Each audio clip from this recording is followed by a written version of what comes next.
Di depan rumah megah bak istana, seorang santri muda bernama Anam mendorong kursi roda seorang lelaki tua yang wajahnya pucat. Di hadapan mereka berdiri Emilia, jutawan muda berwajah dingin, pemilik rumah itu. Hari ini, Anam resmi dibayar mahal untuk merawat ayah Emilia yang sakit keras. Tapi begitu pandangan Anam bertemu dengan mata lelaki tua itu, tangannya langsung bergetar. Nama di file medis sama persis dengan nama ayah yang meninggalkannya sejak kecil. Lelaki tua itu menggenggam tangan Anam erat, seolah sedang menemukan sesuatu yang lama hilang.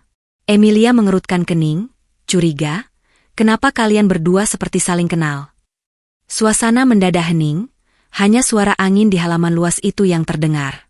Ternyata, sebelum cerita ini dimulai, silakan tulis di kolom komentar kalian menonton dari kota mana. Jangan lupa tekan tombol like dan subscribe channel ini. Sekarang mari kita mulai ceritanya. Siang itu, angin panas berputar pelan di halaman pondok. Suara santri mengaji bersahut-sahutan dari mushola kecil, sementara Anam duduk di serambi asrama, menunduk menatap sandal yang sudah mulai tipis solnya. Perutnya perih menahan lapar. Sejak pagi ia hanya minum air dan sepotong roti kering pemberian teman sekamar. Sudah beberapa hari kiriman dari kampung belum datang. Bukan karena ibunya lupa, tapi karena memang tak ada yang bisa dikirimkan. "Nam, kamu tidak makan lagi?" tanya seorang santri lain, menenteng piring plastik berisi nasi. Anam tersenyum, seperti biasa. Senyum yang sudah terlatih menutupi perih. "Sudah tadi," jawabnya pelan. "Aku mau jaga kitab dulu, takut kena hujan malam nanti." Padahal langit cerah. Temannya mengangguk saja, lalu berlalu. Anam menatap ke langit, menghembuskan nafas panjang.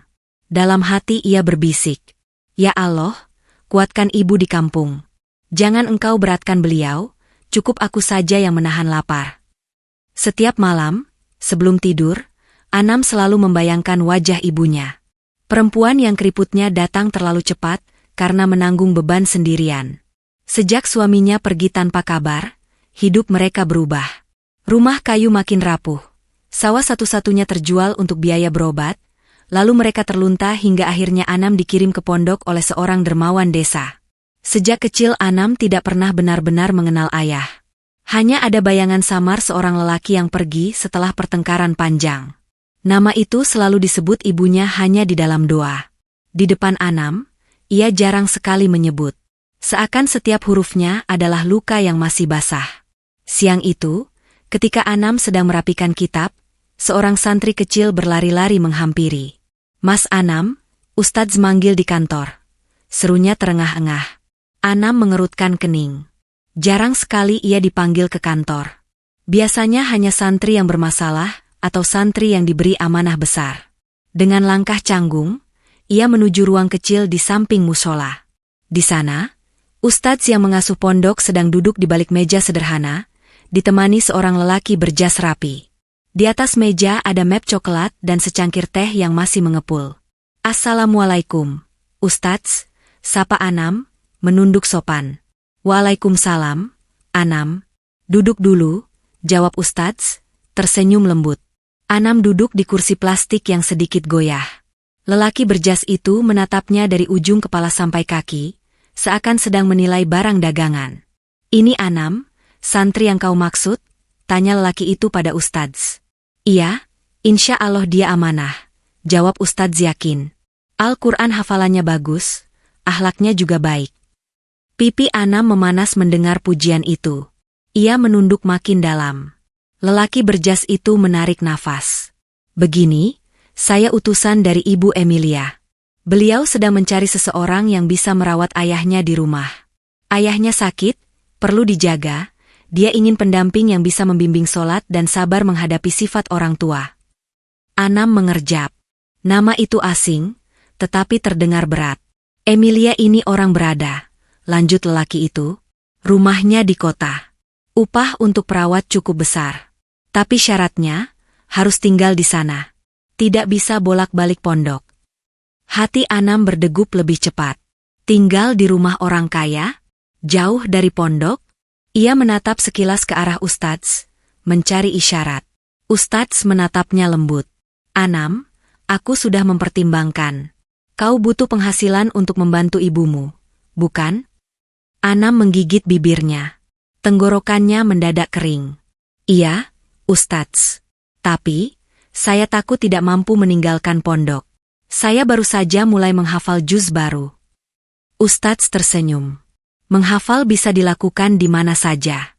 Kau bisa tetap murojaah di rumah majikan. Justru mungkin di sana Allah bukakan jalan yang lebih luas. Pondok ini akan selalu terbuka, kau bisa kembali ketika tugas selesai. Lelaki berjas itu menambahkan, gajinya bulanan, cukup besar untuk ukuran santri. Dan kalau Ibu Emilia cocok, bisa lama di sana. Kau hanya perlu menjaga ayahnya, membantunya mandi, makan, minum obat, serta mengajaknya ibadah. Tidak ada kerjaan lain.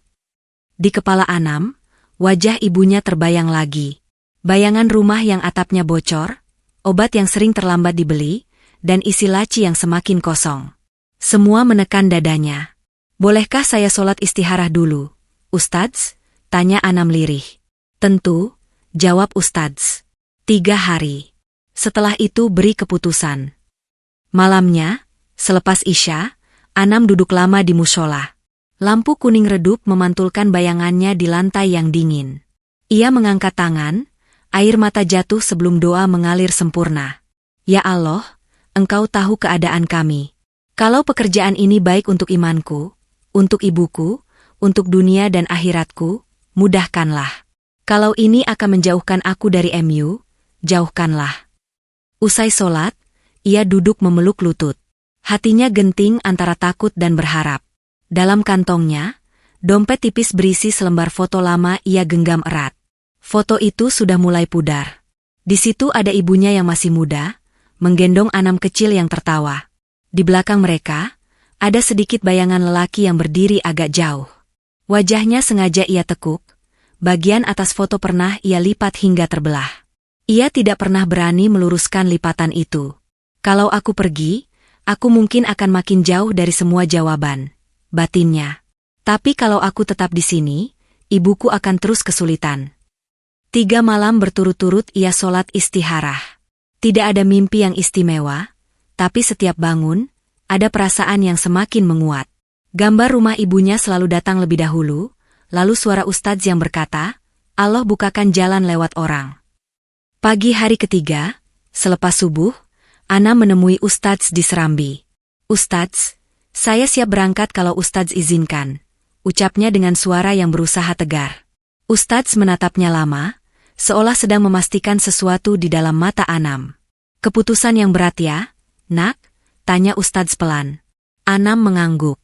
Berat, tapi saya lebih takut kalau ibu makin susah karena saya terlalu nyaman di sini. Ustadz tersenyum dan menepuk bahunya. Allah bersama orang yang ingin berbakti pada ibunya. Pergilah. Jaga syalatmu, jaga pandanganmu, jaga lisanmu. Ingat, kau kesana bukan hanya mencari rezeki, tapi membawa nama pondok dan nama Allah. Siang itu, sebuah mobil hitam mengantar Anam keluar dari pondok. Tasnya hanya satu, berisi beberapa lembar baju, sarung, mushaf, dan foto lama yang terselip dalam dompet. Saat mobil melaju meninggalkan gerbang, Anam melihat sekilas bangunan sederhana tempat ia belajar bertahun-tahun. Hatinya terenyuh. Ia tidak tahu, perjalanan kali ini tidak hanya akan mempertemukannya dengan rezeki, tapi juga dengan bagian hidupnya yang hilang sejak kecil. Di kejauhan, kota menunggu dengan segala rahasianya. Dan di sebuah rumah megah bak istana, seorang jutawan bernama Emilia sedang menahan resah menunggu kedatangan perawat santri yang akan mengubah hidupnya. Mobil hitam itu menembus hiruk-pikuk kota. Gedung bertingkat dan papan reklame besar berderet di sisi jalan. Anam menempelkan kening ke kaca jendela, matanya bergerak mengikuti pemandangan yang asing.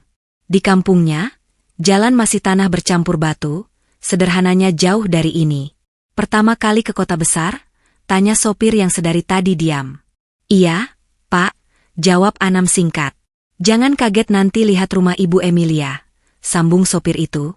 Banyak orang baru masuk situ sampai bingung dari mana mulainya. Anam tertawa kecil, walau jantungnya berdegup cemas. Yang penting semoga saya tidak bingung cara menjaga bapaknya, Pak. Sopir meliriknya sekilas lewat kaca spion dan mengangguk. Yang penting sabar. Bapak itu kadang keras kepala. Tapi katanya kalau sama orang yang dekat dengan agama, beliau lebih tenang. Mobil berbelok memasuki sebuah kawasan perumahan elit. Gerbangnya tinggi, dijaga petugas keamanan. Pohon-pohon hias tertata rapi di tepi jalan. Setiap rumah tampak seperti villa, dengan pagar rapi dan taman yang terawat. Ketika mobil akhirnya berhenti di depan sebuah rumah besar, Anam tertegun. Bangunan bercat putih menjulang dengan pilar besar di depan. Jendela kaca tinggi berjejer, dan di lantai atas ada balkon dengan pagar besi berukir. Halaman depannya luas, dihiasi taman bunga dan 2 pot besar di sisi tangga marmer. Ini, rumahnya? Anam hampir berbisik. Sopir tertawa pelan. Iya. Ayo, saya bantu turunkan tas. Pintu pagar sudah agak terbuka.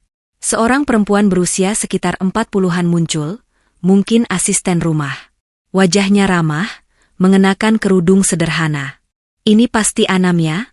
Sapanya. Iya, Mbak. Assalamualaikum. Waalaikumsalam. Saya Rini, asisten rumah.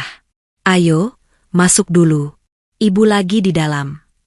Anam mengangkat tasnya, menginjak anak tangga marmer yang dingin. Setiap langkah terasa canggung. Di dinding teras tergantung lampu gantung besar, dan di pintu masuk ada ukiran kayu mewah. Begitu memasuki ruang tamu, matanya semakin membesar. Karpet tebal memenuhi lantai, sofa kulit tertata rapi, dan di dinding terlihat beberapa lukisan dengan bingkai emas. Kaca besar menghadap ke taman belakang, membiarkan sinar matahari masuk lembut. Ia merasa seperti tamu yang salah alamat. Tidak lama kemudian, dari arah tangga, terdengar suara ketukan sepatu hak tinggi. Seorang perempuan muda turun dengan pakaian hitam rapi. Wajahnya cantik, make up tipis, namun sorot matanya tajam. Itu Emilia. Ini santri yang Ustadz itu kirim, tanyanya tanpa basa-basi. Iya, Bu, jawab Rini cepat. Namanya Anam. Anam buru-buru menunduk. Assalamualaikum, Bu.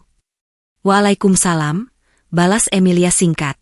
Tatapannya mengukur penampilan Anam.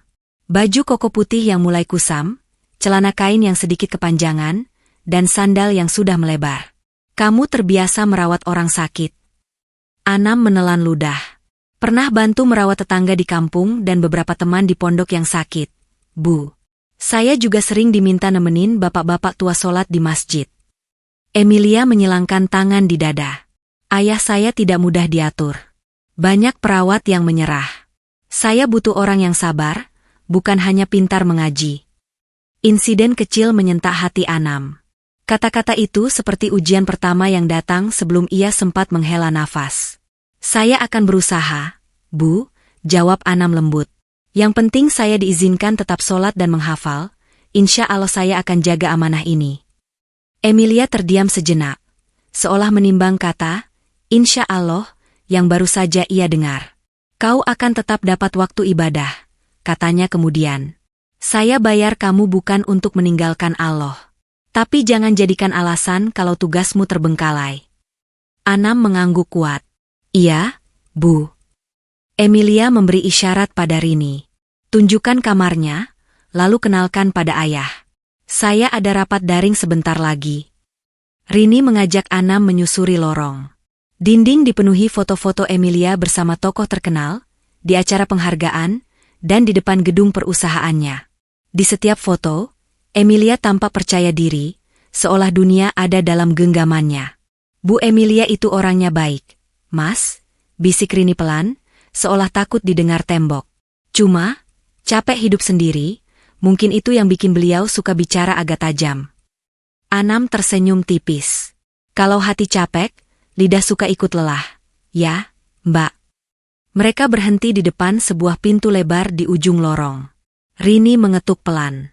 Pak, ini perawat baru, katanya dari luar. Tidak ada jawaban.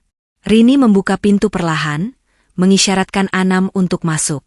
Udara di dalam kamar terasa lebih dingin, bercampur bau obat. Sebuah tempat tidur rumah sakit berada di tengah ruangan, dengan jendela besar di belakangnya menghadap halaman belakang. Di dekat jendela ada kursi roda. Di sana, duduk seorang lelaki tua dengan pakaian rumahan sederhana. Rambutnya sudah memutih, wajahnya penuh keriput, dan kacamata bertengger di hidung. Ia memandang keluar jendela, tidak menyadari kehadiran mereka. "Pak, ini Anam, santri yang akan bantu rawat Bapak," ujar Rini. Lelaki itu menoleh perlahan. Saat mata mereka bertemu, waktu seakan berhenti bagi Anam. Ada sesuatu di sorot mata lelaki itu. Bukan hanya keriput di sekitar, bukan hanya garis lelah di pipinya, tapi bentuk alis, lekuk hidung, dan cara ia mengernyit, sangat mirip dengan bayangan samar yang selama ini ada di kepalanya. "Namamu siapa?" Suara lelaki itu serak. "Anam, Pak," jawabnya, berusaha menahan getaran di tenggorokan. "Saya santri dari pondok yang diminta bantu merawat Bapak." Lelaki itu mengangguk pelan. "Anam," ia mengulang, seolah mencicipi nama itu di lidahnya. "Umurmu berapa?" 25, Pak." Tingginya mirip, gumam lelaki itu, lebih pada dirinya sendiri. "Kau hafal Quran?" "Belum semua, Pak. Baru beberapa juz." Lelaki itu menatapnya lebih dalam. Ada kilat aneh di bola matanya. "Panggil saya Hashim," ujarnya mendadak. "Bukan Bapak. Saya sudah cukup tua untuk disebut begitu, tapi terlalu banyak dosa untuk dipanggil seperti itu." Anam tersentak. Nama itu seperti batu yang jatuh tepat di dadanya. Hashim. Nama yang selama ini hanya ia dengar berbisik dalam doa ibunya. Nama yang ia benci dan rindukan dalam satu waktu. Nama ayah yang pergi tanpa menoleh. Suara Rini memecah kebekuan. "Mas Anam, saya tinggal dulu, ya. Kalau perlu apa-apa, tekan saja bel di samping ranjang." Pintu menutup pelan. Tinggal mereka berdua di ruangan itu. Sunyi, hanya terdengar detik jam di dinding dan suara napas yang berat. Anam mencoba tersenyum, menutupi gelombang yang mendadak muncul di dada. "Kalau begitu, saya siapkan dulu jadwal obat BAP. Pak Hashim," katanya gugup. Hashim memperhatikan perubahan kecil di wajah Anam ketika hampir menyebut, "Bapak." Ada sesuatu yang bergerak di dalam dirinya.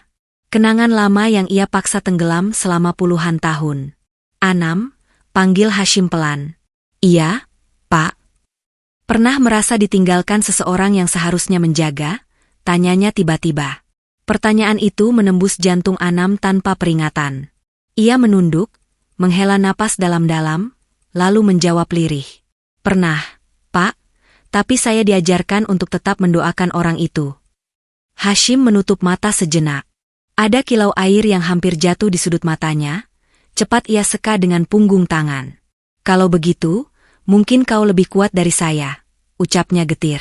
Anam tidak mengerti sepenuhnya apa maksud Hashim, tapi hatinya bergetar. Dalam kebisuan ruangan itu, dua jiwa yang terluka duduk berhadapan tanpa saling mengenal sepenuhnya. Padahal darah mereka mungkin sudah lebih dulu saling berkaitan sejak lama. Di luar kamar, Emilia berdiri di ujung lorong, memperhatikan dari celah pintu yang belum tertutup sempurna. Ia melihat bagaimana ayahnya menatap Anam dengan cara yang belum pernah ia lihat sebelumnya. Bukan tatapan dingin, bukan tatapan bosan, tapi campuran heran dan sejenis harapan.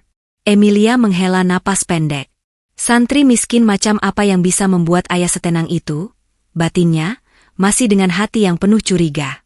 Ia belum tahu, jawaban dari pertanyaan itu akan meruntuhkan tembok yang selama ini ia bangun di sekeliling dirinya. Pagi pertama di rumah itu, cahaya matahari masuk lembut melalui jendela besar kamar Hashim. Burung dari taman bersahutan, tetapi suasana di dalam kamar tetap berat. Di sudut, alat infus berdiri, menetes pelan. Anam datang membawa nampan berisi segelas air hangat dan obat. Ia mengetuk pintu pelan, lalu masuk sambil tersenyum. "Assalamualaikum, Pak Hashim." Lelaki tua di kursi roda itu menoleh perlahan. Di matanya masih ada sisa lelah yang belum pergi. "Waalaikumsalam. Sudah subuh?" tanyanya serak. "Sudah, Pak. Tadi saya sholat di mushola kecil di belakang. Kalau Bapak kuat, nanti zuhur kita sholat berjamaah di sini." Hashim mengangguk pelan. Anam meletakkan nampan di meja kecil, lalu membantu mengangkat tubuh Hashim pelan agar bisa minum dengan nyaman. Tangannya lembut, tidak tergesa. Saat jarak mereka begitu dekat, Anam kembali menangkap detail yang membuat dadanya berdesir. Ada bekas luka kecil di pelipis Hashim, bentuknya mirip sekali dengan bekas luka di pelipisnya sendiri, hanya saja milik Hashim lebih memanjang. Ibunya pernah bercerita, ayah dan Anam kecil pernah jatuh bersama saat menolong warga yang terpeleset di sawah. "Pak, ini air hangatnya," ucap Anam, mengalihkan pikirannya. "Obatnya diminum setelah sarapan nanti." "Kau yang masak?" tanya Hashim. "Iya, Pak, dibantu Mbak Rini," jawab Anam. "Tumben. Biasanya perawat hanya tahu cara menyuapi, bukan memasak." Anam tersenyum. Di pondok, kalau santri tidak punya uang, dia harus punya skill untuk bertahan. "Saya pilih belajar masak." Hashim terkekeh lemah. "Kau terdengar seperti anak, seperti seseorang yang pernah saya kenal." Anam pura-pura tidak paham. Ia membereskan bantal dan selimut, mengatur posisi kaki Hashim. Setelah itu ia duduk di kursi dekat jendela, dan mulai membuka mushaf. Suaranya pelan ketika membaca, namun jelas dan membuat ruangan terasa tenang. Hashim memejamkan mata, mendengarkan. Dalam hatinya, ayat-ayat itu terhubung pada masa lalu yang ia coba kubur. Dulu, di sebuah desa jauh, ia pernah membayangkan anaknya tumbuh menjadi penghafal Quran. Namun keangkuhan dan rasa takut miskin membuatnya memilih jalan lain. Kini, seorang pemuda sederhana sedang membacakan Quran di hadapannya, dan entah mengapa suaranya terasa begitu akrab. Beberapa saat kemudian, pintu kamar diketuk lebih keras. Emilia masuk dengan langkah pasti. Ia baru saja selesai rapat lewat ponsel, masih mengenakan blazer rapi. "Ayah sudah minum obat?" tanyanya sambil melirik jam. "Belum, Bu," jawab Anam sopan. "Saya tunggu setelah sarapan sedikit." "Jangan telat. Dokter bilang jamnya tidak boleh bergeser jauh." Emilia mendekati kursi roda, memeriksa selimut dan alat infus. Hashim memandangnya sekilas, lalu tatapannya kembali tertuju pada Anam. "Ayah, kalau Anam ganggu atau tidak bisa kerja seperti yang ayah mau, bilang saja. Saya bisa cari pengganti," ucap Emilia, nada suaranya datar. Hashim menggeleng pelan. "Tidak, dia cukup." Suaranya menenangkan. Emilia tertegun. Jarang sekali ayahnya memuji orang. "Kalau begitu bagus," katanya, berusaha terdengar biasa. Namun mata Emilia sempat bertumbuk dengan mata Anam. Di sana ia melihat sesuatu, keheranan yang sama, seolah Anam juga bingung dengan sikap Hashim. Setelah Emilia keluar, Anam menghela nafas. Ia menatap ke arah pintu yang tertutup, lalu kembali menengok Hashim. "Pak, anak Bapak cuma Ibu Emilia?" tanyanya perlahan. Hashim terdiam. Pertanyaan itu seperti paku yang tepat mengenai titik yang paling ia hindari. Ia menarik napas panjang. "Yang terlihat, hanya dia," jawabnya singkat. "Maksudnya?" Anam bingung. Hashim menatap keluar jendela. "Jangan terlalu banyak tanya soal masa lalu saya, Nak. Itu bukan masa lalu yang membanggakan. Fokus saja bantu saya mendekat pada Allah di sisa waktu yang sedikit ini." Anam menelan semua pertanyaan yang semula memenuhi kepalanya. Ia memilih diam. Di dalam hati ia berzikir, memohon agar Allah menjauhkan prasangka buruk. Namun semakin hari, kedekatan mereka justru tumbuh tanpa bisa dicegah. Anam sering memijat kaki Hashim sambil mengajaknya bercerita tentang masa mudanya. Hashim sesekali tertawa kecil, mengenang masa-masa ketika ia juga pernah miskin dan pekerja keras. Di sela cerita, ada jeda-jeda ketika matanya sayu dan suaranya melemah saat menyebut kata, "keluarga pertama." Anam menahan diri untuk tidak bertanya lebih jauh. Ia takut mendengar jawaban yang sebenarnya sudah ditebak oleh hatinya. Di suatu sore, ketika hujan turun perlahan dan kaca jendela penuh titik air, Anam sedang membacakan tafsir ayat tentang taubat. Hashim mendengarkan sambil menatap langit yang kelabu. "Anam," panggilnya tiba-tiba. "Iya, Pak." Kalau ada seseorang yang sudah membuat banyak salah di masa lalu, meninggalkan orang yang seharusnya ia jaga, lalu ingin kembali tapi semua sudah terlambat, menurutmu apa Allah masih mau menerimanya? Pertanyaan itu menghunjam jantung Anam. Ia menutup mushaf pelan, lalu mendekat. "Pak, selama orang itu masih bisa mengucap istighfar, masih bisa menyesal di dalam hati, Allah selalu buka pintu," jawab Anam. Manusia kadang menutup pintu maaf, tapi Allah tidak. Kalau orang yang ditinggalkan itu, anak sendiri, suara Hashim hampir berbisik. Anam merasakan tenggorokannya perih. Anak bisa sangat terluka, Pak. Tapi doa seorang ayah yang benar-benar menyesal, bisa melunakkan hati anaknya. Kalau anak itu mau melihat bukan hanya sakitnya, tapi juga taubat ayahnya. Hashim terdiam, air mata jatuh tanpa bisa ia tahan. Anam berdiri memunggunginya, pura-pura sibuk merapikan obat, memberi kesempatan lelaki tua itu menangis tanpa malu. Di sudut kamar, dompet Anam tersimpan di dalam tas. Di dalam dompet itu, foto lama masih terlipat. Di rumah kampung yang jauh, seorang ibu mungkin sedang menatap langit sore yang sama, memikirkan suami yang tak pernah kembali dan anak yang kini berada di rumah orang asing. Dan di rumah mewah itu, Allah sedang menggeser satu demi satu keping cerita, mendekatkan kebenaran yang selama ini terpisah. Beberapa pekan berlalu. Jadwal Anam mulai teratur. Pagi ia membangunkan Hashim untuk sholat subuh, membantu wudhu dengan hati-hati, lalu mereka sholat berjamaah di kamar. Suara takbir Hashim lemah, namun setiap kali sujud, pundaknya bergetar menahan tangis. Setelah subuh, Ana membaca Quran di dekat jendela, sementara Hashim terkadang ikut menyimak, terkadang tertidur dengan tasbih tergenggam di tangan. Siang hari, Ana mengatur obat, makanan, dan melakukan latihan ringan agar otot Hashim tidak kaku. Malam menjelang, mereka duduk bersama, berbincang tentang banyak hal.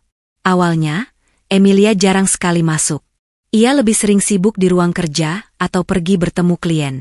Namun perlahan, rasa penasaran mendorongnya sesekali mengintip dari balik pintu yang sedikit terbuka. Dari sana, ia melihat bagaimana Anam sabar mengulang bacaan doa ketika Hashim salah mengucap, bagaimana ia menahan lengan Hashim saat berjalan pelan menuju kamar mandi, dan bagaimana ia menertawakan lelucon kecil Hashim meski lelucon itu sebenarnya tidak lucu. Rini yang memperhatikan perubahan suasana ini kerap berbisik, sejak Mas Anam datang, rumah ini jadi lebih tenang, ya. Anam hanya mengangguk. Semua karena Quran, Mbak. Saya hanya kebetulan ada di sini. Namun di balik ketenangan itu, ada luka yang terus ia tekan. Setiap kali Hashim menyebut hal kecil yang mirip dengan cerita ibunya, hatinya bergetar.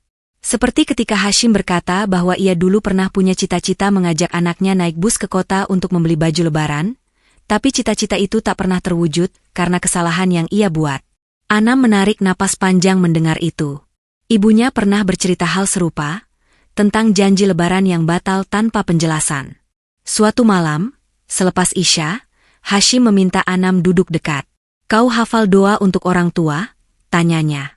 Insya Allah, Pak, jawab Anam. Bacakan untuk saya. Anggap saja, saya orang tua yang tidak pantas, yang ingin sekali didoakan tapi malu meminta pada anak kandungnya sendiri. Anam menunduk, lalu melafalkan doa pelan, Robbi firli wali walidaya warhamhuma kama robbayani shogiro. Di tengah doa, suaranya bergetar. Kalimat itu terlalu menyentuh luka yang paling dalam. Ia membayangkan wajah ibunya, lalu bayangan samar lelaki yang selalu ia sebut dengan kata, ayah, tanpa pernah menatap langsung. Hashim terisak. Andai dulu saya seperti kau, nak, mungkin saya tidak akan menghabiskan sisa umur dalam penyesalan. Anam ingin sekali berkata, masih ada waktu, Pak, selama kita hidup, tapi kata-kata itu mengganjal di tenggorokan. Ada bagian dari dirinya yang belum rela jika lelaki ini benar-benar adalah ayah yang pergi. Karena jika iya, berarti selama ini Allah mempertemukan mereka tanpa ia sadari, dan itu terlalu besar untuk ia cerna. Di lain sisi, Emilia mulai merasakan kecemburuan yang aneh. Suatu sore, ia pulang lebih awal dan mendapati ayahnya tertawa bersama Anam. Suara tawa itu sudah lama tidak ia dengar. Ketika ia masuk, tawa itu mendadak padam, berganti senyum kaku. Ayah, apa yang begitu lucu? Tanya Emilia. Tidak, hanya cerita masa lalu, jawab Hashim, mengalihkan pandangannya. Emilia melirik Anam.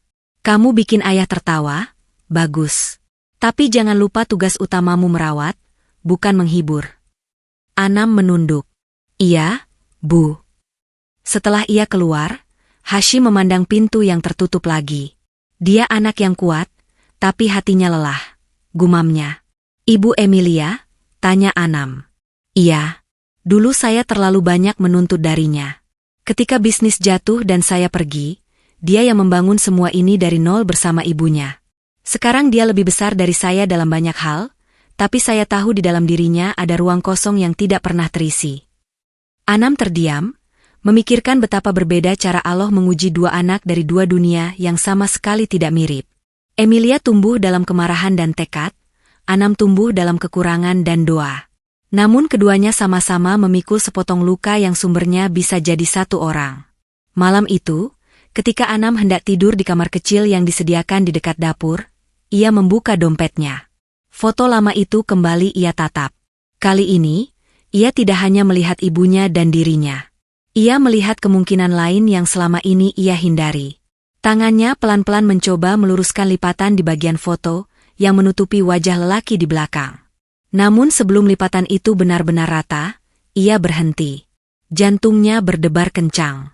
Kalau wajahnya berbeda, aku mungkin akan kecewa. Batinnya. Kalau sama, aku takut tidak kuat menerima. Ia meremas foto itu, memasukkannya kembali ke dompet. Belum saatnya, bisiknya pada diri sendiri. Di saat yang sama, di kamar besar di lantai atas, Emilia duduk di depan meja kerja, menatap laporan keuangan dengan mata lelah. Di sudut meja, ada foto lama dirinya bersama ibunya. Tidak ada ayah di sana. Ia menghela napas panjang. Kenapa ayah bisa sedekat itu dengan santri yang baru datang, tapi tidak pernah begitu padaku? Pikirnya, rasa cemburu dan sakit bercampur menjadi satu. Rumah megah itu kini berisi tiga hati yang sama-sama membawa luka. Mereka berjalan di lorong yang berbeda, tetapi perlahan, langkah mereka diarahkan ke satu titik yang sama. Allah sedang menyiapkan pertemuan yang jauh lebih besar daripada sekadar pertemuan majikan dan pekerja. Pagi itu, Emilia duduk di ruang kerjanya yang menghadap taman belakang. Di meja, layar laptop penuh angka dan grafik. Di rak, deretan penghargaan berbaris rapi. Pengusaha muda terbaik, tokoh inspiratif, perempuan pebisnis tahun ini. Semua itu pernah membuatnya bangga, tetapi akhir-akhir ini terasa kosong. Suara tawa pelan terdengar samar dari lantai bawah. Ia berhenti mengetik. Itu suara ayahnya, bercampur dengan suara Anam. Emilia berdiri, melangkah pelan ke pintu. Ia menatap ke bawah dari pagar tangga. Di ruang keluarga, ia melihat ayahnya duduk di kursi roda, tubuhnya condong ke depan, mulutnya sedikit terbuka karena tertawa. Anam berdiri di samping, memegang cangkir teh, bercerita dengan gestur tangan yang luwes. Pemandangan itu menusuk sesuatu di dalam dada Emilia. Dulu, waktu saya kecil, ibu sering cerita, kalau bapak ada, saya pengen diajak naik becak keliling kota. Suara Anam terdengar jelas dari tempat Emilia berdiri. Tapi sampai sekarang belum kesampaian. Pak, mungkin nanti kalau Allah izinkan, saya yang gantian ajak ibu naik becak. Hashim tertawa pendek. Kau anak yang aneh. Orang lain bercita-cita punya mobil, kau malah pengen naik becak. Mobil untuk keperluan, Pak. Tapi becak untuk kenangan, jawab Anam ringan. Emilia menggenggam pagar tangga lebih erat. Di kepalanya, kenangan lama bermunculan. Dirinya kecil menunggu ayah pulang membawa hadiah ulang tahun yang dijanjikan, ibu yang menangis di dapur karena uang belanja habis, suara ayah yang membanting pintu sebelum pergi entah kemana. Waktu itu, ayah tidak pernah datang membawa hadiah, dan sejak hari itu rumah mereka perlahan kosong. Ia menutup mata, mengusir bayangan itu. Cukup. Aku sudah berhasil tanpa siapapun, batinnya. Namun pemandangan ayahnya yang kini tertawa bersama seorang santri miskin membuat dinding pertahanannya retak sedikit. Siang harinya, Emilia memanggil Rini ke dapur. Mbak Rini, sejak santri itu datang, ayah berubah ya? Tanyanya, pura-pura santai sambil mengambil air minum. Rini mengangguk. Iya, Bu. Bapak jadi lebih mau minum obat, tidak gampang marah, dan lebih sering minta diajari doa. Emilia memutar gelas di tangannya. Kau tidak curiga? Orang yang baru beberapa minggu di rumah ini tiba-tiba begitu dekat dengan ayah. Anugerah malah, Bu, jawab Rini. Banyak perawat dulu yang hanya kerja karena gaji. Mas Anam ini beda. Terlihat tulus. Mungkin Allah sayang sama bapak, makanya dikirim santri seperti dia. Kalimat itu membuat Emilia tersinggung tanpa alasan jelas. Allah sayang sama ayah? Setelah semua yang dilakukan ayah pada kami, pikirnya pedih. Ia meneguk airnya, lalu berkata datar, tetap hati-hati. Jangan terlalu percaya begitu saja. Kemiskinan kadang membuat orang rela melakukan apa saja demi harta. Rini menunduk. Baik, Bu. Sore itu, Emilia sengaja masuk ke kamar ayah lebih awal. Anam sedang membantu Hashim wudu dengan baskom kecil dan handuk. Perlu bantuan? Tanya Emilia. Anam refleks berdiri. Tidak, Bu. Sebentar lagi selesai. Hashim melirik putrinya. Kau tidak ada jadwal rapat. Baru selesai, jawab Emilia. Aku mau lihat ayah. Ia mendekat, memperhatikan gerakan Anam yang hati-hati mengeringkan kaki Hashim. Kamu selalu begini? Tiba-tiba ia bertanya. Anam mengangkat kepala. Begini bagaimana, Bu? Mengurus orang seteliti itu. Seperti bukan pekerja bayaran, tapi seperti keluarga. Pertanyaan itu membuat Anam terdiam. Kata, keluarga, menggantung di udara, terasa terlalu dekat dengan sesuatu yang ia rahasiakan sendiri. Di pondok saya diajarkan, Bu, jawabnya akhirnya. Kalau kita merawat orang sakit, niatkan seperti merawat orang tua sendiri. Biar Allah yang menilai, bukan manusia. Emilia menghela nafas pendek. Dan apa kamu tidak berharap apa-apa dari keluarga ini? Tidak ingin naik derajat, misalnya? Naik derajat di hadapan Allah, saya sangat berharap, jawab Anam tenang. Kalau di hadapan manusia, saya serahkan saja. Hashim menatapnya lama, seolah kalimat itu mengetuk pintu hatinya yang paling dalam. Emilia justru merasa terusik. Jawaban seperti itu terdengar terlalu mulia. Di dunia bisnisnya, setiap orang bergerak demi keuntungan. Tidak ada yang rela bekerja tanpa harapan naik derajat. Malamnya, Emilia duduk sendirian di kamarnya. Hujan turun pelan, memantul di kaca jendela. Ia menatap ponsel, memandangi foto ibunya yang sudah meninggal 2 tahun lalu. Ibunya meninggal tepat sehari setelah operasi jantung, ketika Emilia sibuk menghadiri konferensi bisnis di luar kota. Sampai hari ini, ia masih menyimpan penyesalan. Bu, kalau ibu masih ada, apa ibu akan suka pada santri itu? Gumamnya. Dalam gelap, ia merasakan dadanya sesak. Keterikatan antara ayah dan Anam bukan hanya membuatnya cemburu, tetapi juga takut. Takut suatu hari ia sadar bahwa semua uang dan kesuksesan yang ia kejar ternyata tidak mampu menambal lubang besar di hatinya. Suatu malam, listrik di sebagian rumah tiba-tiba padam karena hujan deras disertai petir. Lampu darurat menyala redup. Rini sibuk memeriksa dapur, sementara teknisi dipanggil lewat telepon. Di kamar Hashim, hanya ada satu lampu kecil di sudut ruangan. Anam duduk di lantai, bersandar di dinding dekat ranjang. Hashim sudah tertidur setelah kelelahan menahan nyeri sendi. Hujan yang menghantam jendela memicu kenangan lama. Anam merogoh tas kecilnya, mengambil dompet lusuh, lalu mengeluarkan foto yang selalu ia bawa. Ia memandang foto itu lama. Wajah ibunya yang masih muda tersenyum lebar, memeluk Anam kecil yang tertawa dengan pipi tembem. Di belakang mereka, ada sosok lelaki tinggi yang berdiri agak jauh, wajahnya tertutup lipatan yang sejak dulu tidak pernah ia buka. Ia mengembuskan napas berat. Kalau aku buka sekarang, apa aku siap? Tanyanya dalam hati. Di ranjang, Hashim mengigau pelan. Sofi, Anam, suaranya putus-putus. Anam tersentak. Sofi adalah nama ibunya. Tubuhnya merinding. Ia mendekat ke ranjang. Pak, panggilnya pelan. Hashim tidak membuka mata. Maafkan aku pengecut, aku takut miskin, aku tinggalkan kalian. Setiap kata terasa seperti paku menembus dada Anam. Ia menatap wajah keriput itu, kini tampak jauh lebih rapuh di bawah cahaya redup. Pak, istighfar, Pak, bisik Anam, menahan air mata. Allah Maha Pengampun. Hashim menggumam pelan, astagfirullah, astagfirullah, lalu kembali tenang. Anam duduk di kursi roda di samping ranjang, dompet masih di tangannya. Hatinya berperang sengit. Semua potongan cerita ibunya seolah menemukan tempat di wajah lelaki ini. Nama yang sama, bekas luka di pelipis, bercara tertawa, dan sekarang, mengigau menyebut nama ibu dan dirinya. Tangan Anam gemetar ketika kembali menatap foto itu. Perlahan, ia meluruskan lipatan yang selama ini menutupi wajah sang ayah. Kertas tua itu berbunyi pelan saat diluruskan.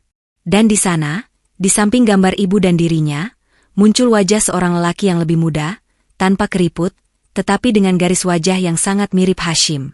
Jantung Anam seakan berhenti sesaat. Napasnya tercekat. Allah, ucapnya lirih. Tidak ada lagi ruang untuk ragu. Lelaki yang selama ini ia rawat, yang ia panggil Pak Hashim, yang ia bantu wudu setiap hari, adalah ayah yang meninggalkan ia dan ibunya. Air mata menetes satu persatu. Bukan air mata bahagia, bukan juga murni air mata sedih. Campuran antara marah, rindu, dan lega yang kacau.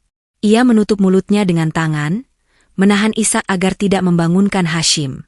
Di luar, suara hujan seakan mengikuti ritme hatinya yang berdegup kencang. Beberapa menit kemudian, pintu kamar diketuk pelan. Emilia masuk dengan senter di tangan. Listrik mati setengah rumah, katanya pelan. Ayah tidur? Anam buru-buru menyeka air matanya, memasukkan foto ke saku. Iya, Bu. Barusan mengigau, tapi sudah tenang. Emilia mendekat, menyorot wajah ayahnya dengan senter. Ayah, kalau hujan begini memang sering gelisah, gumamnya. Katanya teringat masa lalu. Ia menatap Anam sekilas. Matanya sempat menangkap bekas air mata di pipi santri itu. Kamu menangis? Tanyanya. Anam menggeleng cepat. Hanya kelelahan, Bu. Mungkin kena asap lilin. Elaknya. Emilia tidak percaya sepenuhnya, tapi ia tidak meneruskan. Ia berdiri di samping ranjang, mengusap kepala ayahnya pelan. Istirahat. Yah, besok masih ada jadwal terapi.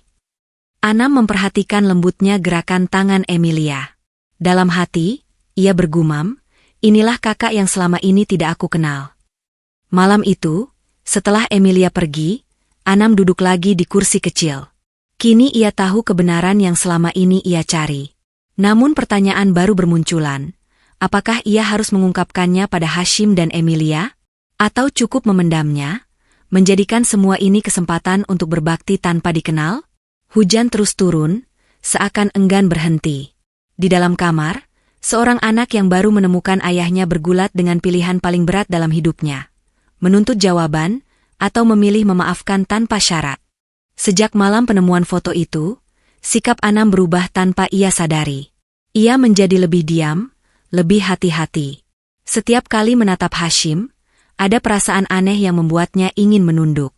Tatapan ayah dan anak saling bertemu, namun masing-masing belum berani mengucapkan kebenaran. Hashim merasakan perubahan itu. Suatu pagi, saat Anam hendak membantu mengganti bajunya, ia menahan tangan pemuda itu. Kau marah pada saya? Tanyanya pelan. Anam terkejut. Tidak, Pak. Tapi beberapa hari ini kau lebih banyak diam. Anam menunduk. Mungkin saya yang terlalu banyak mikir, Pak. Tentang apa? Tentang keluarga, jawab Anam, memilih kata yang aman. Hashim memandangnya lama. Ada sesuatu di mata Anam yang membuatnya seolah berkaca pada diri sendiri di masa muda. Rasa takut, kecewa, tapi juga masih menyimpan harapan. Kalau boleh saya kasih saran, ucap Hashim. Jangan menunda meminta maaf pada keluarga. Dan jangan menunggu orang lain minta maaf untuk mulai memaafkan. Kalimat itu menusuk Anam.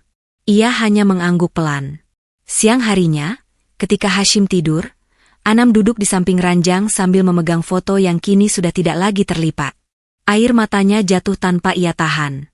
Ia membayangkan bagaimana sulitnya hidup ibunya selama ini, membesarkan dirinya sendirian, sementara lelaki di foto itu mungkin hidup nyaman di tempat lain. Kenapa baru sekarang? Ya Allah, Engkau pertemukan kami, batinnya. Apa supaya aku belajar memaafkan lebih dalam? Ia tidak sadar pintu kamar terbuka sedikit. Emilia berdiri di ambang, hendak memanggil, namun langkahnya terhenti melihat pemandangan di depan. Anam menangis, memegang selembar foto. Rasa curiganya yang selama ini hanya berputar di kepala, mendadak menguat. Dia pasti menyembunyikan sesuatu, pikir Emilia. Ia mengetuk pintu lebih keras. Anam tersentak, buru-buru menyeka air mata dan menyembunyikan foto ke dalam saku. Ada apa, Bu? Tanyanya kaku. Harusnya saya yang bertanya. Jawab Emilia dingin sambil melangkah masuk. Kamu kenapa menangis di kamar ayah saya sambil memegang foto? Anam tertelan kata-katanya sendiri. Saya hanya rindu ibu di kampung, Bu. Boleh saya lihat fotonya? Suara Emilia tetap datar, tapi mengandung tekanan.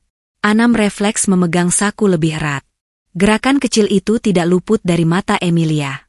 Kenapa takut? Tanyanya tajam. Kamu datang ke sini sebagai pekerja atau sebagai seseorang yang punya niat lain? Tidak, Bu. Saya tidak punya niat apa-apa. Anam berusaha menjelaskan. Kamu pikir saya tidak pernah lihat orang menangis sambil menggenggam bukti? Sergah Emilia. Di dunia bisnis, orang seperti itu biasanya mau memeras, menekan dengan rahasia, lalu meminta harga tinggi. Wajah Anam memucat. Allah tahu niat saya, Bu. Saya tidak bermaksud begitu. Mudah sekali menyebut nama Allah, sinis Emilia. Tapi kenyataannya, kamu menangis diam-diam di kamar ayah saya. Siapa tahu foto yang kamu pegang itu ada hubungannya dengan beliau? Mungkin kamu sedang mencari celah untuk mengaku sebagai keluarga, lalu menuntut bagian. Perkataan itu menghantam Anam seperti tamparan. Ia menggenggam saku sampai jemarinya memutih. Saya tidak berani melakukan itu, Bu, suaranya bergetar. Kalaupun ada hubungan, saya tidak akan meminta apa-apa. Perkataan refleks itu justru membuat Emilia makin curiga. Jadi memang ada hubungan? Desaknya. Anam terdiam. Lidahnya keluh. Mengatakan ia berarti membuka semuanya sebelum ia siap. Mengatakan tidak berarti membohongi diri sendiri. Jawab, suara Emilia meninggi. Hashim yang tertidur gelisah di ranjang terguncang, matanya terbuka sedikit. Ada apa? Suaranya lirih. Emilia menoleh. Tidak apa-apa, Yah. Saya hanya bicara dengan perawat ini yang tampaknya menyembunyikan sesuatu. Hashim menatap Anam yang menunduk. Sekilas, ia melihat mata yang basah dan ekspresi luka yang sangat ia kenal. Emilia, ucapnya pelan. Jangan keras pada orang yang juga sedang memikul beban. Ayah selalu membela dia. Emilia menahan emosi. Padahal dia baru beberapa minggu di sini. Sementara aku, dari dulu sampai sekarang berjuang untuk ayah. Dia tidak salah, jawab Hashim. Yang salah. Sudah, Yah, potong Emilia. Kalau ayah ingin dia tetap di sini, baik.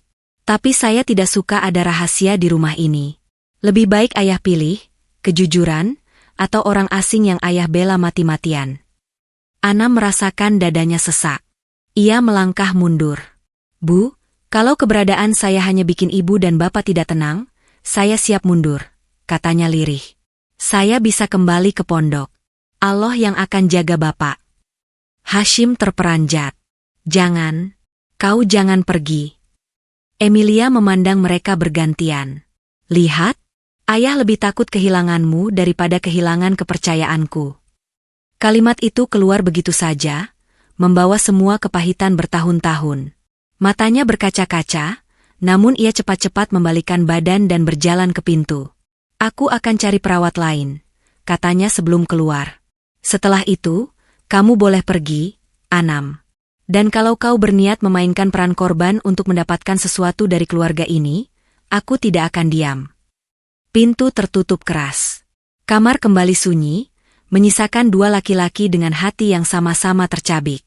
Anam menunduk, air matanya kini jatuh tanpa bisa ia tahan. Maafkan saya, Pak. Gara-gara saya, Bapak ribut dengan Ibu Emilia. Hashim menggeleng lemah. Bukan salahmu, Nak.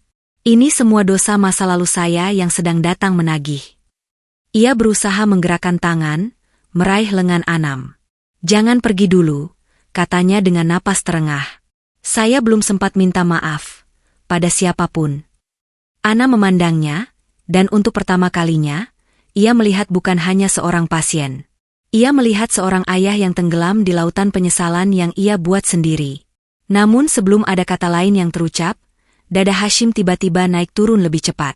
Wajahnya memucat, Tangan yang memegang lengan Anam melemah. "Pak!" Suara Anam panik. "Pak, istighfar, Pak." Alarm alat medis mulai berbunyi. Rini berlari masuk, diikuti seorang perawat panggilan. Emilia, yang mendengar suara gaduh dari lorong, turut masuk dengan wajah cemas. "Ayah!" jeritnya. Di tengah kekacauan itu, kalung tua di leher Hashim tersangkut pada kancing baju dan tiba-tiba terlepas, jatuh ke lantai, terbuka. Dan di sana, di tengah lantai marmer yang dingin, terbentang foto kecil yang selama ini disembunyikan Hashim di dada. Foto seorang perempuan muda dan seorang bocah kecil, yang persis sama dengan foto di dompet Anam. Suara alarm alat medis memecah keheningan kamar. Lampu indikator berkedip, menunjukkan sesuatu yang tidak baik sedang terjadi. Hashim terkulai di kursi roda, napasnya terputus-putus. Dada naik turun tak beraturan. "Pak Hashim!" Anam berteriak, berdiri terburu-buru. Perawat yang berjaga di luar berlari masuk, diikuti Rini. Emilia yang tadi meninggalkan kamar karena emosi, kini kembali dengan wajah pucat. Semua bergerak cepat, namun waktu terasa berjalan lambat.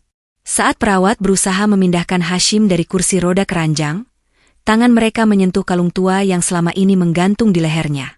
Tali kalung tersangkut di kancing baju, tertarik dengan keras, lalu putus. Gantungan kecil berbentuk oval melayang sebentar di udara sebelum jatuh ke lantai marmer, terbuka. "Ya Allah!" desah Anam tanpa sadar. Di dalam gantungan itu, tampak foto kecil seorang perempuan muda dan seorang bocah laki-laki. Wajah perempuan itu sama persis dengan ibu Anam. Bocah kecil di sampingnya adalah Anam kecil, tersenyum polos ke arah kamera. Rini menutup mulut, kaget. Emilia yang awalnya fokus pada kondisi ayahnya, menoleh ketika melihat ekspresi Anam yang membeku. Ia mengarahkan pandangannya ke lantai, ke foto kecil yang tergeletak di sana. "Ini," suaranya tercekat. Perawat sibuk memasang kembali alat bantu napas di hidung Hashim. "Tolong singkirkan dulu barang di lantai, kami butuh ruang," katanya cepat. Anam membungkuk, mengambil foto itu. Tangannya gemetar. Ia tidak punya waktu menyembunyikannya lagi. Foto itu sudah telanjur dilihat semua orang di ruangan itu. Emilia melangkah mendekat. "Tunjukkan," pintanya, kali ini bukan dengan nada marah, melainkan bingung. Anam mengangkat tangannya perlahan, membiarkan Emilia melihat gambar di dalam gantungan kalung. Mata perempuan itu melebar. Bibirnya bergetar. "Ini, ibumu?" tanyanya pelan. Anam tidak sanggup menjawab. Ia hanya mengangguk sekali, air mata mengalir. Hashim mengerang lemah di ranjang. Dokter yang dipanggil tergesa sudah datang, memeriksa tekanan darah dan detak jantungnya. "Kita harus bawa ke rumah sakit sekarang," ucap dokter. "Kondisinya kritis." Emilia tersentak dari keterpakuannya. "Baik, siapkan mobil," katanya pada Rini dan sopir yang baru tiba. Sambil menunggu, Anam berdiri di sisi ranjang, menggenggam tangan keriput itu. "Pak, istighfar, Pak," bisiknya. "Sebut nama Allah pelan-pelan." Hashim membuka mata sedikit. Dalam pandangan kabur, ia melihat wajah Anam yang basah oleh air mata dan Emilia yang berdiri di seberang, memegang kalung yang pernah ia jaga bertahun-tahun. "Sudah jatuh, ya?" Suaranya nyaris tak terdengar. "Iya, Pak," jawab Anam. Kalungnya terbuka. Sebuah senyum pahit muncul di sudut bibir Hashim. Mungkin memang waktunya, semua terbuka. Mereka mengantar Hashim ke mobil ambulans rumah sakit. Sirene meraung di jalan, lampu biru berkedip di gedung-gedung yang mereka lewati. Di dalam mobil, Anam duduk di sisi kanan, terus membaca ayat pendek dan doa. Emilia di sisi kiri, menggenggam kalung yang kini terasa berat di tangan. Ia menatap foto kecil itu berulang-ulang. Semakin dipandang, semakin kuat rasa yang muncul. Bukan hanya cemburu, tapi juga ketakutan. Jika bocah di foto itu adalah Anam kecil, berarti ada masa lalu ayah yang selama ini tidak pernah ia ketahui. "Ayah," gumamnya pelan, namun suara sirene menelan sisa kalimatnya. Malam itu, di kota yang masih sibuk meski larut, sebuah mobil ambulans melaju membawa 3 hati yang sama-sama terguncang. Di dada masing-masing, doa yang berbeda berkecamuk. Doa untuk kesembuhan, doa agar kebenaran segera terungkap, dan doa agar Allah memberikan keberanian menerima apapun yang akan terjadi. Ruang rawat rumah sakit itu berwarna putih pucat, dengan bau obat yang kuat. Monitor di samping ranjang menampilkan garis-garis yang naik turun perlahan. Hashim berbaring dengan selang oksigen di hidung, matanya terpejam, napasnya lebih teratur namun lemah. Emilia duduk di kursi sebelah kiri, memegang kalung yang kini diletakkan di telapak tangan. Anam duduk di sebelah kanan, tas kecilnya bersandar di kaki ranjang. Rini menunggu di luar, memberi ruang bagi 3 orang itu. Dokter menjelaskan kondisi Hashim dengan suara tenang. Serangan kali ini cukup berat, tapi kita berhasil menstabilkan. Tetap saja, Bapak harus banyak istirahat. Secara medis, kami hanya bisa berusaha. Selebihnya serahkan pada Allah. Emilia mengangguk, tapi pikirannya tidak sepenuhnya di ruang itu. Begitu dokter keluar, sunyi merayap masuk pelan-pelan. Anam menatap kalung di tangan Emilia. Ia tahu, cepat atau lambat, percakapan tentang foto itu akan dimulai. Dan tidak ada cara untuk menghindarinya lagi. Namanya siapa? Suara Emilia akhirnya memecah keheningan. Siapa, Bu? Anam pura-pura tidak mengerti. Emilia mengangkat kalung, memperlihatkan foto di dalamnya. Perempuan ini, ibumu, kan? Anam menelan ludah. Namanya Sophie, Bu. Sophie, Emilia mengulang, seperti mengeja huruf yang asing. Ayah pernah menyebut nama ini. Dulu, ketika baru kembali ke hidup kami dalam keadaan jatuh miskin, beliau sering mengigau. Aku kira itu hanya nama orang masa lalunya. Ternyata, katanya terputus. Ia menatap Anam lekat-lekat. Berapa umurmu sekarang? Tanya Emilia. 25, jawab Anam pelan. Ayah meninggalkan kami sekitar 20 tahun lalu. Emilia bergumam lebih pada dirinya sendiri. Artinya, sebelum pergi dari hidupku, ia sudah meninggalkan keluarga yang lain. Kalimat itu menusuk telinga Anam. Ia ingin membantah, tetapi itu kenyataan yang tidak bisa dibantah siapapun. Kamu lahir di mana? Tanya Emilia lagi. Anam menyebut nama desa kecil di ujung kabupaten. Emilia mengingat peta yang pernah ia lihat. Lokasinya jauh dari kota tempat ia dibesarkan. 2 dunia yang terasa tidak mungkin saling bersentuhan, ternyata dihubungkan oleh satu nama, Hashim. Ibu cerita apa tentang ayahmu? Tanya Emilia, kali ini suaranya lebih lembut. Anam menatap lantai. Tidak banyak. Ibu hanya bilang, beliau dulu orang baik yang berubah karena takut miskin. Pergi dengan janji akan pulang setelah usahanya berhasil, tapi tidak pernah datang lagi. Yang tersisa hanya nama dan foto ini.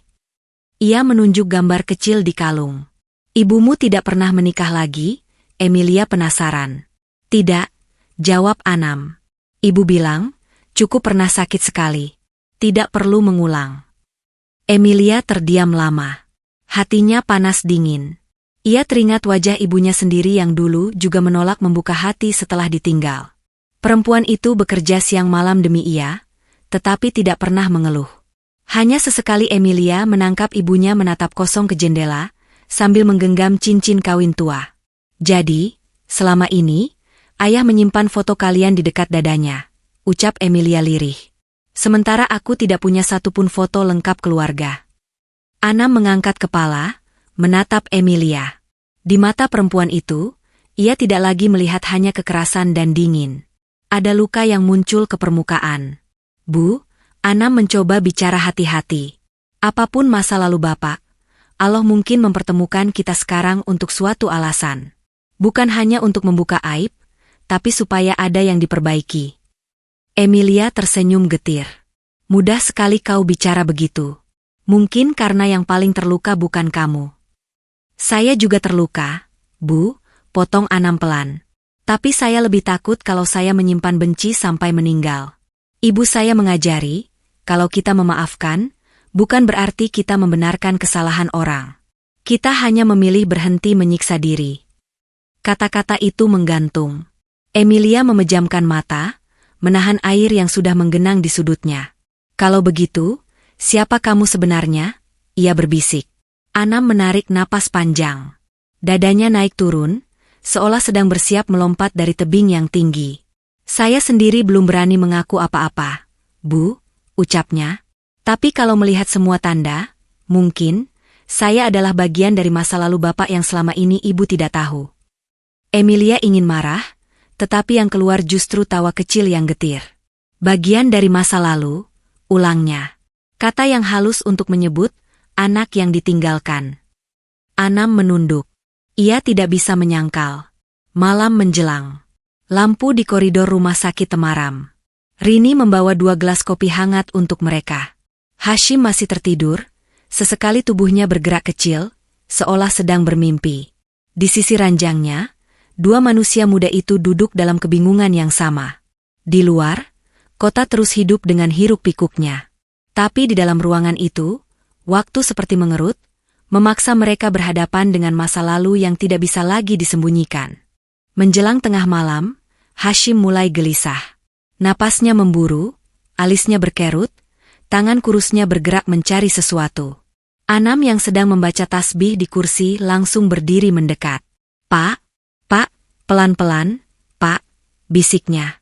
Emilia terbangun dari posisi setengah tertidur. Ia menggosok mata, bangun dan mendekat ke sisi lain ranjang. Ayah, panggilnya. Hashim membuka mata perlahan.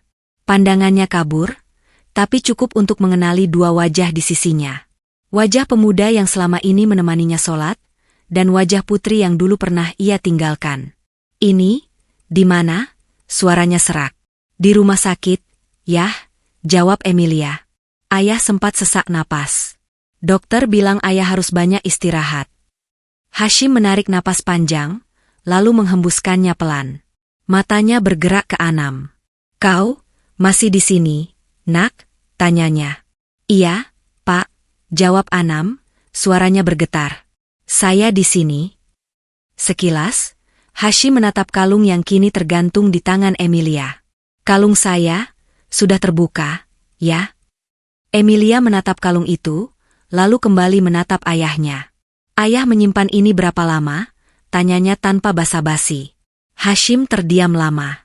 Wajahnya yang pucat tampak semakin sayu. Sejak hari saya memutuskan pergi, jawabnya. Saya pikir dengan membawa foto itu, saya bisa menenangkan diri. Ternyata tidak. Foto ini hanya mengingatkan betapa bodohnya saya. Emilia menahan napas. Perempuan ini, Sophie, suaranya lirih. Hashim mengangguk lemah. Iya. Dia perempuan yang dulu saya nikahi di kampung. Dia memberi saya seorang anak laki-laki. Saat itu, saya pikir hidup akan baik-baik saja. Tapi saya terlalu takut hidup miskin. Ada tawaran usaha di kota, saya tergoda. Saya pergi dengan janji akan pulang membawa rezeki, tapi jalan saya malah menjauh. Anam menutup mata, air mata menetes tanpa suara. Ayah meninggalkan mereka begitu saja? Tanya Emilia. Kali ini nadanya nyaris pecah. Saya kirim uang beberapa kali di awal, ucap Hashim, suaranya bergetar. Tapi ketika usaha rugi dan saya terlilit hutang, saya malu. Saya tidak punya keberanian kembali dengan tangan kosong. Saya bodoh, memilih hilang tanpa kabar, berharap waktu akan menghapus kesalahan. Ternyata tidak. Setiap malam, nama mereka ada dalam doa saya, tapi saya tidak cukup berani datang meminta maaf. Ia menoleh pelan ke arah Anam. Anak itu saya beri nama Anam, lanjutnya. Ruang itu seketika hening. Emilia menatap Anam, seolah berharap ia menggeleng dan mengatakan ini hanya kebetulan. Namun wajah Anam justru semakin basah. Napasnya tersengal. Pak, suara Anam nyaris tidak terdengar. Saya adalah Anam itu. Hashim menatapnya lama, seakan ingin memastikan. Kau, anak Sophie? Tanyanya. Iya, jawab Anam, terisak. Saya anak Ibu Sophie. Santri miskin yang ibu titip ke pondok, yang sejak kecil hanya kenal ayah dari doa dan foto. Hashim mengangkat tangannya dengan susah payah, berusaha meraih wajah Anam. Anam mendekat, membiarkan tangan keriput itu menyentuh pipinya. Allah, bisik Hashim. Engkau kirim dia tepat di saat saya tidak punya apa-apa lagi, selain penyesalan. Emilia menatap adegan itu dengan dada bergetar. Ia menyaksikan ayahnya menangis seperti anak kecil. Anam, maafkan saya, ujar Hashim di antara isak yang tertahan. Saya bukan ayah yang baik. Saya lari karena takut miskin, padahal Allah yang pegang rezeki. Saya tinggalkan kau dan ibumu demi mengejar mimpi yang tidak seberapa. Dan sekarang, Allah mengirimu untuk merawat saya di ujung usia. Saya malu, Nak. Anam menggenggam tangan ayahnya erat. Saya juga sering marah, Pak, ucapnya terbata. Marah kenapa ayah pergi. Marah kenapa ibu harus kerja keras sendirian. Tapi setiap kali saya menghafal Quran, Ustadz selalu bilang, jangan bawa benci saat menghadap Allah. Jadi saya belajar mendoakan Bapak, meski tidak tahu di mana. Mungkin, inilah jawaban doa itu. Air mata Hashim mengalir. Emilia yang biasanya menahan tangis, kini tidak mampu lagi. Butir bening jatuh dari matanya, menetes ke spray. Ayah, ucapnya pelan. Jadi semua tahun ketika aku dan ibu berjuang sendirian di kota, ayah juga menyimpan penyesalan karena meninggalkan keluarga lain. Hashim menatap putrinya. Kau berhak marah, Emilia. Kau berhak membenci saya. Saya sudah menyakiti dua keluarga sekaligus. Saya tidak pantas disebut ayah. Kalau kau mau, kau bisa pergi dari sini dan lupakan saya. Emilia menggeleng keras. Tidak semudah itu, katanya dengan suara serak. Aku sudah terlalu lama berusaha melupakan, tapi nyatanya luka itu tetap ada. Sekarang, kalau aku pergi, aku hanya mengulang kesalahan ayah, lari dari masalah. Ia menarik kursinya lebih dekat, lalu memegang tangan ayah yang satunya. Kini, kedua tangan Hashim digenggam oleh dua anak dari dua dunia yang berbeda. Aku tidak bilang aku langsung bisa memaafkan, sambung Emilia. Hatiku masih sakit. Tapi aku tidak ingin menunggu ayah meninggal baru sadar bahwa aku tidak sempat bicara dengan jujur. Hashim menatap mereka bergantian, sulit sekaligus lega. Kalau begitu, biarkan saya bicara, katanya dengan napas yang berat. Allah memberi saya kesempatan lagi untuk berkata jujur. Saya akan gunakan sampai kata terakhir. Malam itu, di ruang rawat yang dingin, pengakuan yang disimpan puluhan tahun akhirnya diucapkan di antara nafas yang berat. Tidak ada yang langsung sembuh seketika, tetapi setidaknya kebohongan tidak lagi menggantung di udara. Keesokan harinya, suasana di ruang rawat sedikit berbeda. Walau wajah mereka masih sembab, ada semacam kelegaan yang sulit dijelaskan. Kebenaran sudah diucapkan. Sekarang yang tersisa adalah bagaimana mereka melangkah setelahnya. Emilia duduk di dekat jendela, memandang keluar. Anam sedang membacakan Quran dengan suara pelan di sisi ranjang. Hashim tertidur dengan napas lebih teratur, tangan masih menggenggam tasbih. Anam, panggil Emilia tiba-tiba. Bacaan Quran terhenti. Iya, Bu. Emilia menoleh, menatap pemuda itu sungguh-sungguh. Kalau melihat dari semuanya, berarti secara darah, kita ini. Ia tidak melanjutkan. Kata, saudara, seakan berat untuk keluar. Terlalu banyak kelas sosial, masa lalu, dan perbedaan hidup yang selama ini memisahkan mereka. Anam menunduk, tersenyum kecil. Kalau ibu belum siap menyebut saya apapun, tidak apa-apa. Bagi saya, panggilan tidak terlalu penting. Yang penting, saya ingin semua ini jadi jalan baik untuk kita. Jangan terlalu suci, gumam Emilia, tapi kali ini tanpa nada sinis. Aku hanya belum terbiasa memikirkan bahwa aku punya adik laki-laki dari ibu yang lain. Apalagi adik itu datang sebagai perawat di rumahku. Ia menarik napas panjang. Selama ini, aku membangun dinding di sekeliling diriku. Anam. Hanya ada aku dan ibu. Setelah ibu meninggal, dinding itu semakin tinggi. Ayah kembali dalam keadaan lemah. Aku menerimanya bukan karena cinta, tapi karena tanggung jawab. Aku kira itu sudah cukup. Ternyata Allah menambah ujian baru, mempertemukanku dengan bagian hidup ayah yang selama ini disembunyikan. Anam mendengarkan dengan tenang. Allah tidak menambah ujian tanpa menambah kekuatan. Bu, katanya lembut. Mungkin Allah tahu ibu Emilia kuat, makanya diberi ujian sebesar ini. Emilia tersenyum miring. Kuat atau hanya pura-pura kuat, aku pun tidak tahu. Ia menatap Anam lagi. Kalau aku mengakuimu sebagai adik, apa hidupmu akan berubah? Anam terdiam sejenak. Secara hati, Mungkin iya, jawabnya jujur. Selama ini saya hanya punya ibu dan pondok. Punya seseorang yang memanggil saya adik pasti terasa berbeda. Tapi secara hidup, saya tidak ingin ada yang berubah terlalu banyak. Saya masih ingin tetap jadi santri, tetap bantu ibu di kampung. Saya tidak mau tiba-tiba lupa daratan hanya karena tahu bapak dan ibu Emilia punya harta. Emilia mengangguk lambat. Bagus, katanya. Aku takut kalau kau berharap banyak pada hartaku. Tapi mendengar itu, aku merasa sedikit lega. Ia berdiri, mendekat ke ranjang ayahnya. Hashim membuka mata perlahan, seolah merasa ada yang sedang dibicarakan tentangnya. Ayah, panggil Emilia. Mulai hari ini, aku tidak akan menyebut Anam sebagai orang asing lagi. Hashim menatap putrinya dengan mata basah. Kalau Allah sudah mempertemukan, untuk apa aku menolak? Lanjut Emilia. Ayah bilang aku berhak marah. Tapi aku lebih lelah menanggung marah daripada mencoba mengakui kenyataan. Jadi, kalau ayah setuju, aku ingin menganggap Anam sebagai adik. Anam menunduk, air matanya langsung jatuh. Ia tidak menyangka kata itu akan terucap secepat ini. Hashim menahan isak. Allah Maha Baik, gumamnya. Saya tidak pantas mendapatkan anak seperti kalian, tapi Allah tetap kasih. Ia menggenggam tangan Emilia dan Anam sekaligus, menyatukannya di atas dadanya. Tolong jaga satu sama lain, katanya lirih. Kalau saya sudah tidak ada, jangan biarkan dosa saya membelah kalian. Biarkan itu berhenti di saya. Emilia merasakan hangatnya tangan Anam di bawah genggamannya. Bukan tangan pebisnis, bukan tangan orang berpendidikan tinggi, tapi tangan santri yang terbiasa mengangkat doa. Di sana ia merasakan ketulusan yang selama ini jarang ia temui di ruang rapat dan lobi hotel mewah. Anam, ucap Emilia pelan. Kalau aku terlalu keras padamu nanti, ingatkan aku bahwa aku juga manusia. Jangan segan menegurku dengan cara yang baik. Anam tersenyum di antara air mata. Kalau saya terlalu kagum pada kemewahan dunia ibu, tolong ingatkan saya juga, Bu.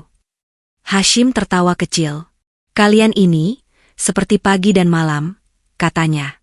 Berbeda, tapi sama-sama dibutuhkan. Beberapa hari berikutnya, suasana di kamar rawat berubah. Mereka mulai terbiasa memanggil nama satu sama lain tanpa canggung. Emilia belajar menurunkan nada suaranya ketika berbicara, sementara Anam belajar menerima perhatian tanpa merasa rendah diri. Kadang mereka bercerita tentang masa kecil masing-masing. Emilia bercerita tentang bagaimana ia menjual makanan kecil di sekolah untuk membantu ibunya. Anam bercerita tentang bagaimana ia membantu membersihkan masjid agar diberi sedikit beras oleh tetangga. Dari dua arah berbeda, mereka berjalan menuju titik yang sama, saling memahami.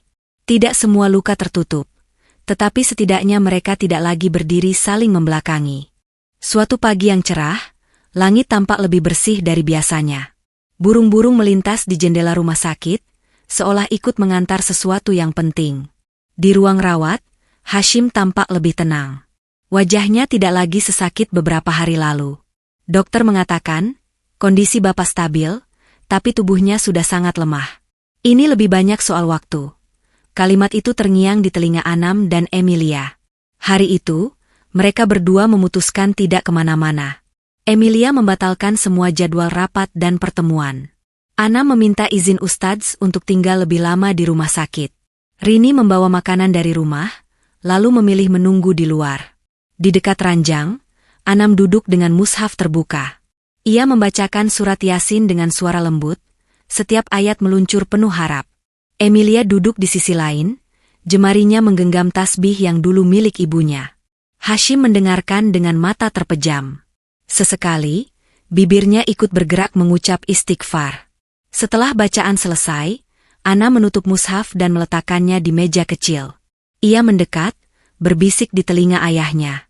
Pak, kalau ada yang masih Bapak takutkan, serahkan saja ke Allah, ucapnya. Anak-anak Bapak insya Allah akan berusaha saling menjaga. Hashim membuka mata perlahan. Aku sudah tidak takut miskin, katanya dengan senyum lemah. Yang aku takutkan hanya kalau Allah tidak memaafkan. Emilia memegang tangannya. Ayah sudah mengaku, sudah menyesal, sudah berusaha memperbaiki yang bisa diperbaiki. Selebihnya kita serahkan pada Allah. Hashim menatap putrinya, lalu menatap Anam. Kalian berdua, hadiah paling besar di sisa hidup saya, katanya. Anam, maafkan saya karena tidak pernah ada saat kau sakit, saat kau kelaparan, saat ibumu menangis. Emilia, maafkan saya karena tidak melihat betapa kerasnya kau berjuang. Saya tidak bisa mengganti semua itu dengan apapun. Anam menggeleng, air matanya jatuh. Cukup Bapak kembali seperti ini, saya sudah bersyukur. Saya hanya ingin Bapak pulang ke Allah dengan hati yang lebih tenang. Emilia mengusap air mata di pipinya. Aku juga begitu, Yah. Kalau boleh jujur, kemarahanku perlahan berubah menjadi kasihan. Aku tidak ingin ayah pergi membawa rasa takut.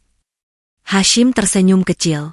Allah telah kirim 2 malaikat kecil dalam bentuk anak yang dulu aku sia-siakan. Sekarang tugasku hanya satu, menghadap dengan membawa penyesalan yang jujur. Ia meminta agar mereka membantunya duduk sedikit. Anam mengganjal punggungnya dengan bantal, Emilia menata selimut. Hashim mengangkat kedua tangannya pelan.